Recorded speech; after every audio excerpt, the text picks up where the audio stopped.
just tuning in, it's all about women's self-care. And joining us is fitness instructor and motivational speaker, Shani McGraham-Shirley. Hi, Shani. Hi, guys. Thanks for having me. All right, so what I want to ask you is tell us a little bit about what you do. She said earlier that you're a motivational speaker and a fitness instructor, but tell me about what you do. What don't I do? Well, first of all, I'm a wife, I'm a mother. Ooh, but most importantly, I'm a woman. Yes. Because you know, that role in itself comes with its long list. Yeah. I'm the CEO of a fitness studio, Yasa Fitness Limited. I'm the Surgical Wellness Ambassador.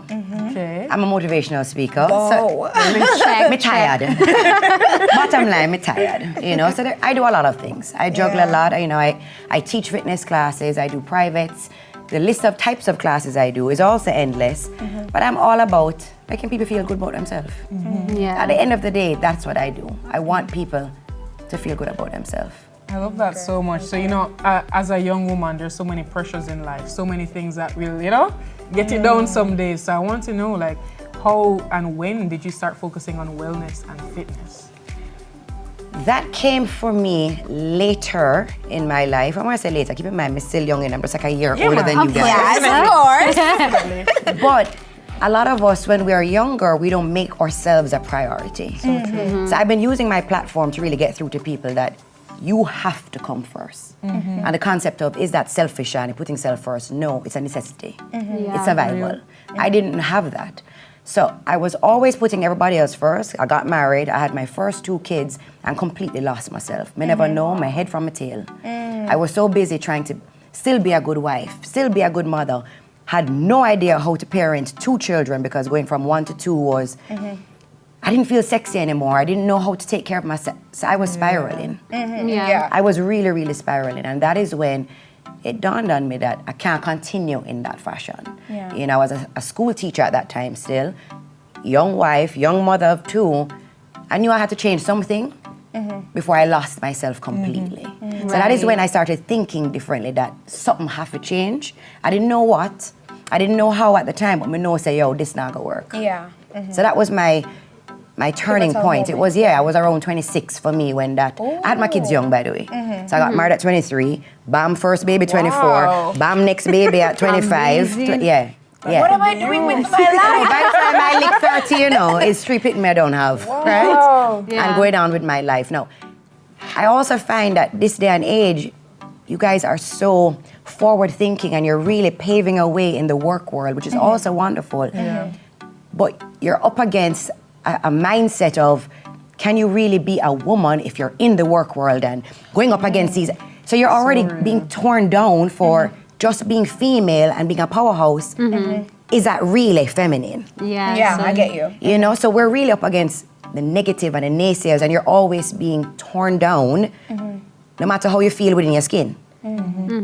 I want to empower women from younger. I feel so I'm feeling empowered. Honestly. I'm loving this girl talk. Good, yes, I'm all for that. And for me, it starts, these conversations need to start from kids are kids. 7, 8, 9, 13, 14, 16. Because every stage, and we're now targeting women right now, but every stage of a young girl's life is affected by what people expect them to do. Stop winding up yourself. You can't wiggle and whine like that. Be ladylike. But yet, when now she's now in her 20s and trying to find a partner, you need to be more sensual. But you did beat it out her from just a little bit. It's just constantly. So we need to talk. We need to share. I think there's power in community and power in sharing. Wow, Shani. Oh my God, you hit on so many points. For me, self-care is a journey. Being a woman is so hard already. Girl. We go through so much. Sometimes I'm so emotional. Sometimes I'm wondering what should I do with this and that. I'm thinking about my hair, how people see me and all that stuff. What do you do? And what would you tell us that we need to do to get it together? All right, so for me at this stage of my life, the advice I'd be giving you now will be very different from when I was younger. Okay, so tell us what the younger advice would be and what it is right now. I hear both sides. Right now, you know I hear the younger advice, okay? Now work. Not at the bottom line. But suppose that's what we have. More here. Yeah, but it's okay. When I was younger, you're so caught up in what we look like, how are we being seen by other people, and we're trying to portray to them what we think they want to see. True. So that in itself sets you up for failure because you will never give the people them what them really want. Because really and truly, they don't even know what they want to see from you. Yeah. So I was so busy when I entered Mr. Maker, and I'm like, okay, I have to conduct myself in this way and look a certain way and behave a certain way because this is how they want me to behave. You lack confidence. You become very insecure. One thing I can tell you, there is no room in this world for insecurity. That's something I learned along the journey. Yeah. You could have pretty light money, your waist cinch and small, your boobies stand up to your chest all the way up here, you have on a high heel boot, the makeup is flawless, and people are still going to look at you and rip you to shreds. Yeah, that's true. Yeah. So, for me, a big thing that shifts when you are younger to as you get older, don't care what anybody else has to say about you. And that's it. Power. That's what I know. Yes. Yeah. That is empowering. Yeah. That is empowering. So, when I was young, I was caught up with what is expected of me, what they look at me, what are they seeing? Are they talking about me? Guess what? What anybody have to say about you? And none of your business. Yes. Keep that behind you. That's not going to affect anything for you now in the moment. When I was young, I didn't have that. Oh, Jesus, them said this about me. Yeah. Oh, God, Yes. I wonder what them say when them look at... Yeah. Who cares? So as I got older and more confident, and the joke is, as I even spread, or the stretch marks, or the boobs were no longer up here, but now they're down here. I was more empowered and I felt even sexier and owned my skin as I got older. And I'm glad you speak about that owning your skin and all, because what I want to know, is there like a difference between self-care and selfishness? Because I love I hear you that talking question. a lot about owning your skin and all of them things Can you there. be And not overconfident? caring what anybody else thinks. So yeah. Love that question. Something I'm constantly teaching people I come across, but especially women. You have to be selfish in order to be selfless. Jesus God. Write it down, Ginger. Let me give you the paper. Let me repeat myself. We're taking notes. Yes. No, but it's a very true thing. You have to be selfish in order to be selfless. Can you give from an empty cup? No, you can't. If your friend give her anything, you can't. anything, yeah. When you go up on a plane and they say, you know, oh, when the oxygen mask comes down, you must first put on your own oxygen mask before you give the children. And I used to hear that when I'm like, that's so selfish. Yeah. How can you put on your own oxygen mask? I'm a tree picking them right here. I go watch them dead, but guess what? If I have no oxygen, and I start dying and me pass out, there's absolutely no chance I can save you all. Yeah. But if I oxygenate myself first, there is a small window I can save you. So with that concept, you have to be a little selfish first. It's called self-preservation. It is a necessity. So a lot of people go, you know, oh yeah, you know, you're full of yourself, you're putting yourself first. No. In order to be able to have something to serve others with, You have to be selfish. you have to take care of self first. So people put such a negative connotation on the It's self-care. And self-care comes in many different forms and fashions. When somebody goes, what should I go spa, should I go to makeup and massage and whatever. If you feel good about yourself, your mood changes. If your mood changes, you can be more effective at whatever you're doing, whether it be caring for the children, caring for your partner, doing the people them work, bringing the news to the whole other people them listening to you. But if you are in a low place emotionally, you then don't take care of the exterior. So now you look like, you don't want to come on TV and talk to the people them and motivate those who are relying on you for the motivation.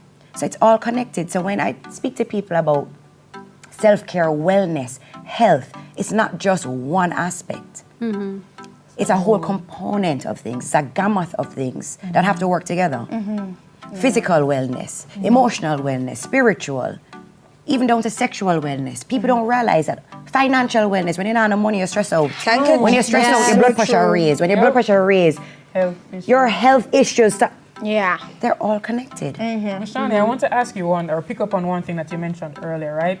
You were saying that, you know, this like new age of women kind of are a lot more like, I guess, career driven. And that can, you know, the outside world is looking on and being like, no, but you know, you're supposed to be in the house with kids and like cooking food all day, etc. I'm sure many of our viewers watching are wondering, how do I find that balance as a woman in this modern day and age? That balance, I will be very honest with you, that balance almost doesn't exist. And I know that's not the answer you probably want to hear. By that I mean, if you're a career woman and you're trying to build a certain business and brand, but you want to also have a family, you can't be on your A game at all things at the same time. So listen to what I'm saying carefully. You can be a mother and an amazing mother. You can be an amazing business person. You can really make waves in whichever industry you're entering in. But you cannot be the top, the absolute best In at everything at the same time. Sometimes I'm a B minus mommy. Sometimes I'm a B minus business person. And then I'm an A plus motivational speaker. Then it switches. I realize that my kids are needing me more. I become an A plus mommy. I'm at all of the events. I'm at all of the whatever. But I had to drop the responsibility of something else. So now I'm an A plus mommy. Then I was a B minus. Maybe I'll a C motivational speaker because I couldn't take the bookings. So it's choices. And that's the beauty of being a woman in this time period. We have choices. And I keep trying to tell people, Shani, you don't know what I go through, you know. My choice was taken away from me. No, a situation was presented to you. But you always have a choice how you're going to choose to handle whatever position you're in. I don't care what it is. Your man could have left you. You can choose, how am I going to move on from this point? It's like putting away this concept that we need to be this superwoman that is excelling and carrying everything on our backs at all times. It's saying, you know what, I'm going to give myself grace as a young woman. I'm going to figure out what works for me in each and every day and keep moving. That is it. And to tap onto what you're saying, and also in giving yourself grace, I want to remind women the power of community. Too many of our women are too catty, thinking that they can't fix another woman's crown because it's going to affect their shine. You can manage and be more powerful in the different roles in your life if you believe in community. So look at the three of you here, three fabulous women, three beautiful women. When you need support, they need to be there to support you and vice versa. Not trying to tear them down and you want outshine she and community. And that's what I'm seeing, especially within, I don't know if it's just Jamaica or the Caribbean, but I go cry. Oh, God. But it's true, though. Even like this. And I mean, I'm a real talker. And my girlfriend is who said, Shani, go talk with them. Nisha, she could have been here on this show. She and I do the exact same thing. Somebody would say, but Nisha, you and Shani compete. You guys are in the same line of work and the same profession. But no, it's not it is competition. There's healthy competition. And she went, Shani, this is your topic. You love to talk about them things. You know what? You take this one, Shani. That is community. That is strong womanhood and sisterhood. But it's community also. Us women go through a lot, you know. We carry a heavy burden. And it takes each other, lifting each other. And we can go even further than trying to climb on each other back. So I love what you guys are doing. Thank you so much. I really do. Wow. Shani, you touched on so much. Community, we learned so much about having grace, self-care and choosing. Wow, guys, my girls. All right, girls. I'm so sorry, but it really touched me a lot, and thank you so much for coming on. That means a lot. We can talk somewhere after the break. Trust me, would I like to talk to you forever? But unfortunately, we have to end this segment. So,